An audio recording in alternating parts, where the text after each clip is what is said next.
पंडित Chhatar Singh channel में आज आप सभी का हार्दिक अभिनंदन है। और हमारे बीच में श्री रामवीर जी सांगी, हरियाणा की शान, बहुत अच्छे कलाकार हमारे प्यारे हमारे बीच में हैं। और समाज सेवी श्री धर्मवीर जी गांव बड़म से हमारे बीच में हैं। आज हम बारी बारी से हमारा जो केंद्र रहेगा बात का, वो पंडित छतर सिंह भजनी जो उपदेशक थे उनके बारे में रहेगा।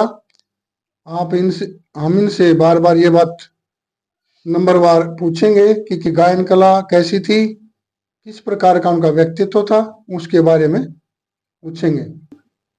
सबसे पहले हम समाज सेवी श्री धर्मवीर जी जो गांव बड़म से हैं उनसे पंडित छतर सिंह जी के जीवन के बारे में बातचीत करेंगे। तो सबसे पहले आप उनको हमारे को बताएंगे कि उनका प्रारंभिक जीवन कैसा था, किस प्रकार पहले पहले आपकी मुलाकात कब हुई उनसे, तो श्री धर्मवीर जी बताएंगे आपको। देखिए, आज का समय कितना अच्छा और शुभ है। के बारे में जो इतनी चर्चा हो रही है वो एक बहुत मिलनसार और हंसमुख व्यक्ति थे। 1985 में वो हमारी उनकी मुलाकात कैसे हुई, ये भी एक वाकया है। वो हमारे गांव बड़म में फरसे लेन गए थे गंडसे के, जिनकी उस टाइम पर कीमत 5 रुपए थी। उन्होंने अब बेलुआर से मोल तोल कर दिया और फरसे ले लिए।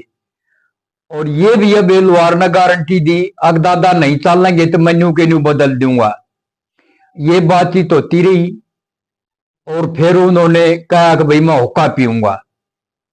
तो वो हमारे ब्राह्मणों के घर होका पिलाने ले गए। तब उनसे मेरी बातचीत हुई। ऐसा संयोग हुआ, उनके व्यक्तित्व से ही मैंने हाथ जोड़कर उनके पैरों को हाथ लगाया और उन्होंने मेरे सिर पर हाथ टेक दिया और ये कहा कि भाई बड़ा अच्छा खुश परिवार है। फिर उनके बारे में बातचीत हुई। वहां 5-4 और आदमी आ गए तो उन्होंने हरिश्चंद्र के खिस्से का जिक्र कर दिया। 5-7 आदमी बैठे थे वहां पर, माचिस से गाना गा के कई रागनी उन्होंने हरिश्चंद्र के बारे में सुनाई। तो उस टाइम पे किसी ने 5, किसी ने 10, किसी ने 50, किसी ने 20 दिए। 50-100 नहीं थे किसी के पास। उस टाइम पर उनके पास 150 रुपये आ गए। जो 5-10 आदमी बैठे थे उन्होंने चुचकारे, बोला ले भाई अबे तेरे गंडा से तो मेरा मुफ्त में पड़ गए। इस तरह हमारा उनका मिलन जुलन हुआ और आवाजाही शुरू होगी दाटेलो में मृतक में। और वो गंडासी लेके अपने घर आ गए और वो दिन बड़ा शुभ दिन था। और पूछ, बहुत बढ़िया बात बताई जी आपने। इससे उनके बारे में काफी ज्ञान हुआ और बातचीत में और भी चलेगा। तो आप पंडित जी ये बताओ कि वो किसके चेले थे, बताओ जी। पंडित लक्ष्मी चंद के चेले थे। पंडित लक्ष्मी चंद जाटी वाले के चेले थे? हाँ, पंडित लक्ष्मी चंद जाटी वाले के चेले थे। उनको बचपन से ही गाने बजाने का शौक था। एक बार वो गांव में खेत की रुखाड़ी करने के लिए, चिड़ियों की रुखाड़ी करने के लिए परिवार ने भेज दिया। वहां पास के गांव में पंडित जी का सांग हो रहा था। अपने खेत को छोड़कर वो वहां सांग देखने चले गए और तख्त पर जा बैठे। साजंदों ने पूछा, अग भाई किस लिए आए हो? भाई मैंने पंडित लक्ष्मी चंद से मिलना है। बोला किस कारण मिलना है? कि मैंने उनको अपना गुरु धारण करना है।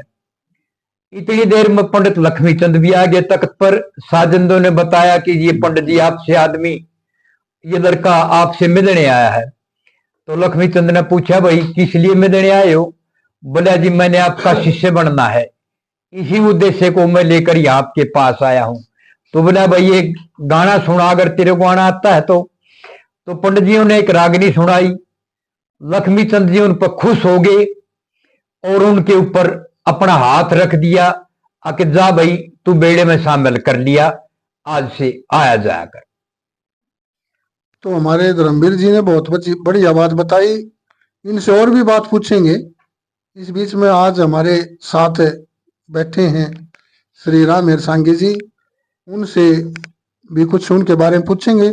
सबसे पहले आप रामेर जी अपने बारे में बताएं, आप किस प्रकार इस प्रोफेशन में आए, तो आप अपने बारे में बताएं।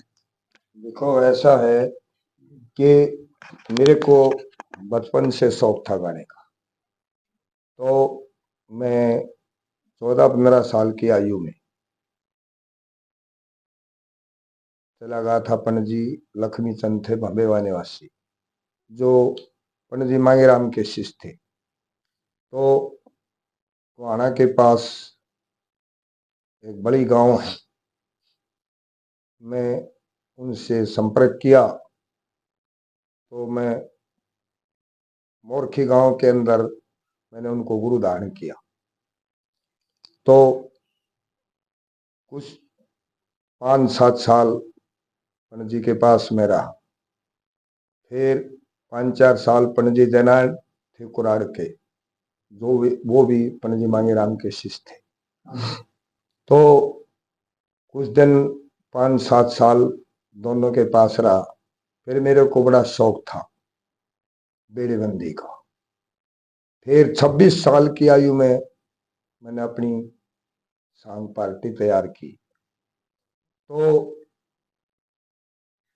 हम पणजी जो लक्ष्मीचंद जी थे, हम उसी प्रणाली से, जैसे हमारे दादा परदादा गुरु हुए मुआसीनाथ, मुआसीनाथ के शिष्य हुए पंडित मान सिंह, मान सिंह के शिष्य हुए पंडित लक्ष्मीचंद।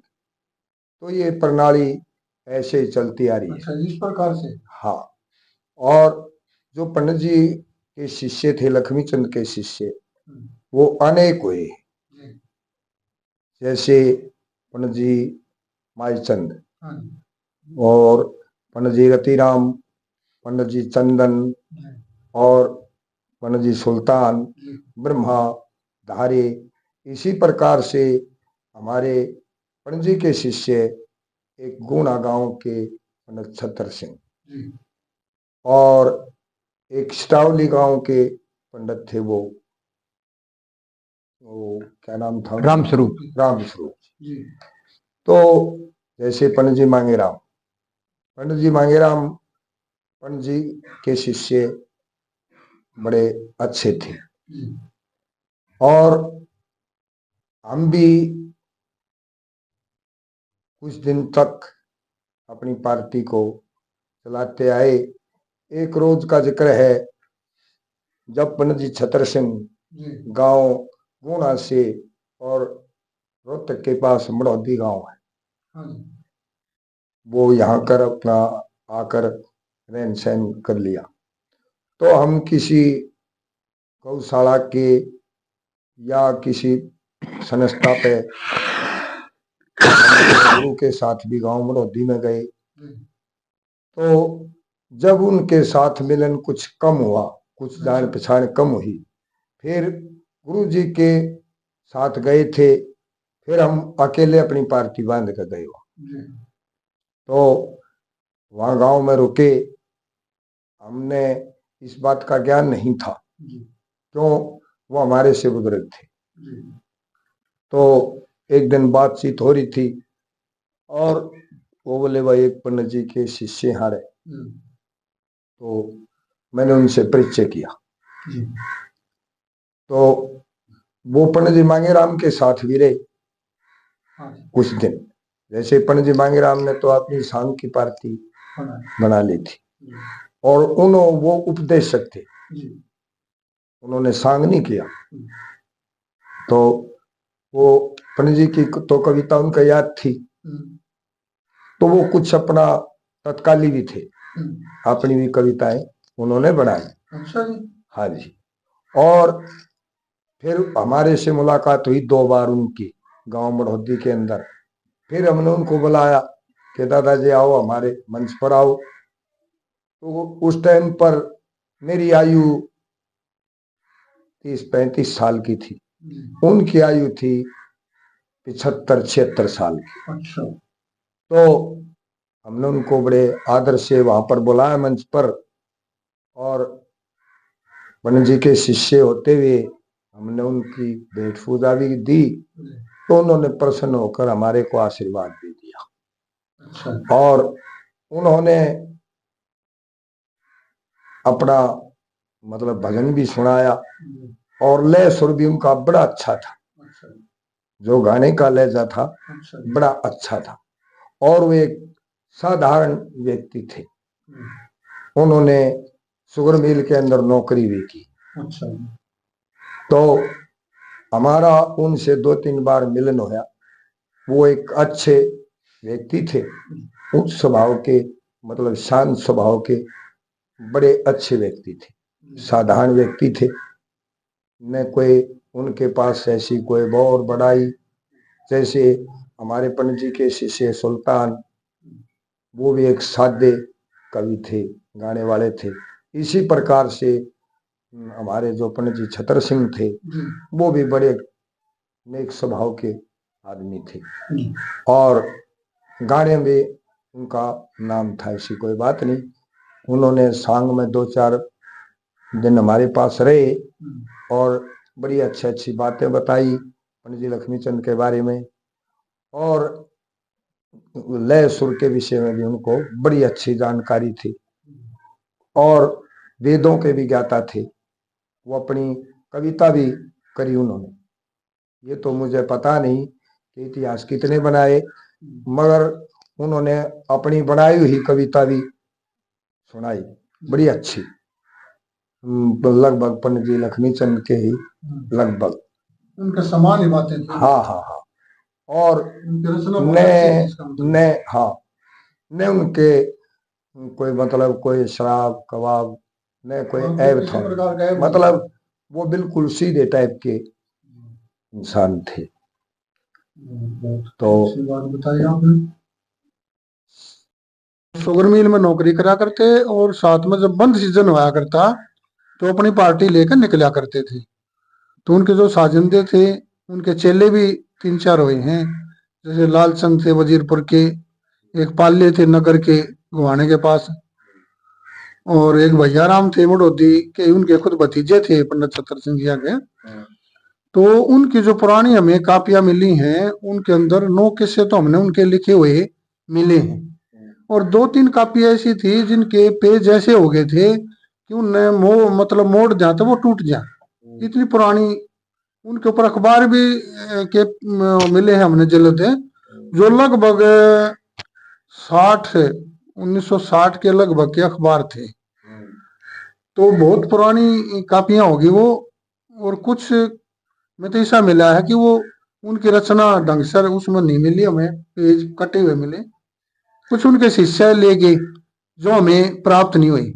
8-9 कथा उनकी मंचन भी हुई हैं हमारे सामने गांव में, हमने सुनी है। और 8-9 कथा हमने उनकी लिखी हुई मिली है, जो एक पुस्तक बनी है पंडित छतर सिंह व्यक्तित्व एवं कर्तृत्व। वो छपी भी है, साहित्य अकादमी में भी गई है, और काफी उनकी मतलब उसके अंदर प्रसार भी है, काफी जगह मिलती हैं वो किताबें, कई लाइब्रेरिया में भी हमने पहुंचाई है वो। तो 9 कथा उनकी अभी भी हैं, जैसे कृष्ण जन्म है, और भोपाल मत्स्य है, लवकुश उत्तरकांड है, नल दमयंती है, और रुक्मणी का सांग है पूरा, सूरजमल चिंतामणि की कथा है। वो पूरी कथा हमने मिली है, और बड़ी अच्छी रचना है उनके अंदर। और उनकी जो भजन फुटकर रागनिया, तो आजकल हमारे जो कलाकार हैं गांव भी हैं। तो अब मैं श्री धर्मवीर जी से और उनके बारे में बात करूंगा। तो मांगेराम जी से भी काफी उनकी पंडित छतर सिंह जी की मुलाकात रही है। एक आधी बात उनके बारे में बताओ, किस प्रकार वो मांगेराम जी से मिले थे। और पंडित मांगेराम जी के साथ वो एक तो दोनों एक ही गुरु के शिष्य थे, और अपना भाईचारा भी बहुत अच्छा था। और काफी दिन पंडित मांगेराम के सांग में जनाना रोल मर्दाना रोल किया करते थे। उन्होंने कपड़े तो कभी पहरे नहीं, फिर भी उनका आपस में बहुत लगाव था। बीच में पंडित मांगेराम जी ने कुछ दिन सांग छोड़ दिए थे। वो अपने खेत में झोपड़ी के अंदर बैठे थे। अच्छा, वो दृष्टांत बता रहे हो या? हाँ, ये मैं उनका एक दृष्टांत बता रहा हूँ। अच्छा, तो इधर से पंडित छतर सिंह अपनी ससुराल जा रहे थे गड्डी केसरी। अच्छा जी। तो वो साथ से निकल गए। पंडित छतर सिंह की तो नंगा नहीं पड़ी मांगे पर, लेकिन मांगेराम की नंगा उनके ऊपर पड़ गई। झूपड़ी से बाहर निकल कर आए, बोला ओ ससुराल, ओ ससुराल, ओ ससुराल, 3 बार उनको बोल लिया। तो पंडित छतर जी ने वापस मुड़ के देखा, भैया तो कौन से आकर तो मांगे बोल रहे से। छान में आगे होका पानी पिया, पुरानी बातों को याद किया, कैसे पंडित जी के पास रहा करते थे। वो तरज तो बना करते ना, नहीं? हाँ, तो मांगेराम जी से पास करा दिया। जो तरज बनाते छतर सिंह जी और मांगेराम के पास करवा के लिया करते। इतनी देर में पंडितानी मारी माता जी, ये मांगेराम जी की दूसरी पत्नी, रोटी लेकर आएगी। वह बोली आ भाई कितका से? मांगेराम ने बोला मुंह संभाल के बोलिए, यो मेरा गुरु भाई से। अच्छा। के कैसे तू? कहा भाई कितका से? वो इतनी बात सुनते ही चुप होगी। उसको ये नहीं पता था कि भाई ये इनके भाई है, वो तो गलती से बोल पड़ी थी। और तो छतर सिंह जी का व्यक्ति तो आपसे काफी नजदीक रहे, वो इस प्रकार का था। हमारी मिलन होने के बाद हम भी साइकिल पर तक आते जाते, यहाँ बैठ जाते। उनका हंसमुख चेहरा हमेशा रहता था, और कोई भी आदमी आ जाता, सबकी सेवा पानी उनकी जैसी पुगती थी, सबकी करती। आते ही होका पिलाते, चाय पिलाते। आदमी कहता दादा कोई एक आधी बात सुनावन है, तो उसी वक्त वो भाई कुर्सी सुनेगा, ये तो वो कह देता नहीं, अपनी ओर से वेद पुराण की ऐसी ऐसी उनकी बनावटी बातें थी। आदमी का दिल खुश हो जाता और वो खुशी होकर अपने घर जाता, और यही बात देखता कि उनसे अगला मिलन कब होगा। अच्छा जी, अब आपसे फिर बात करांगे। हाँ हाँ, श्री राम जी आए हुए हैं, तो बात हो करा उनके बारे में। तो छतर सिंह जी ने आपके मंच पे भी गाया है 2 बार, तो आपने किस प्रकार का उनका गायन कला लगी, आप एक बार श्रोताओं को बताओ। देखो, उनका जो गाना था बड़ा अच्छा, सुरीला, और एक तो कविता हुआ करे मन गढ़त। उन्होंने जो भी हमारे पास मंच पर मतलब गाना गाया, वो शास्त्र अनुबंधी। जैसे पंडित जी ने ब्रह्म ज्ञान बनाया है, उसी प्रकार के उनके वो समझ थे। ताकि क्योंकि उन्होंने पंडित जी लक्ष्मीचंद का सत्संग किया, और ये नहीं था और भाई वो कुछ जोड़ते ला दिए और वो गा दिए। मतलब कहने का ये है, क्योंकि वो मेरे से आयु में तो बड़े बड़े थे, तो मैं ज्यादा जवानी का और बचपन का तो चरित्र बता नहीं सकता। तो जिस टाइम पर मैं मिला, मेरे को मिले हुए, उनकी आयु 75-76 साल की लगभग, और मेरी आयु 36-37 साल की थी। तो मैंने ये अनुभव किया भाई जवानी में और भी बढ़िया गाया होगा। क्यों? 76-77 साल की आयु वृद्ध हो जाती है, और मतलब 76-77 साल की आयु में भी उन्होंने ऐसा गाया जैसे कि जवानी में गाया। तो मेरा उनका 2 बार परिचय होया। बड़े अच्छे स्वभाव के थे, और बड़ा अच्छा उनका मतलब स्वभाव था। अच्छा, मुख चेहरा रखते थे। भाई कोई बात हमने उनसे 2-4 पूछी, उन्होंने अपना बच्चा करके हमारे को समझाया, भाई बेटा ऐसे ऐसे होना चाहिए, और जैसे तुम हमारी प्रणाली के हो। भाई उसने 2-4 बात हमारे से अच्छे प्रकार से समझाया, और उसके बाद में मैं फिर भी गया, फिर वो 80-81 में प्रवास हुआ। एक मतलब हो गया ना, कैसे साल के? हाँ 81 साल के थे। हाँ जी। तो मैंने मेरे जब परिचय हुआ जब तो वो थे ना 76 साल जी बिल्कुल। हाँ तो वो 80 साल के करीब आप बताइए हो गए शुरुआत से। तो हमने जितना उनसे संपर्क किया मतलब कहने का ये है कि पंडित जी लक्ष्मी चंद के शिष्य होते उन्होंने अपना जो गायन विद्या थी उसको भरपूर रखा। इसमें उन्होंने मैंने पूछा उससे दादा नौकरी भाई नौकरी शुरू नहीं हुई तो उनका गाना उनका जो बनाना था वो बड़ा अच्छा उनकी रचना मतलब हाँ मतलब शास्त्र अनुबंध थी आध्यात्मिक बातें गाई।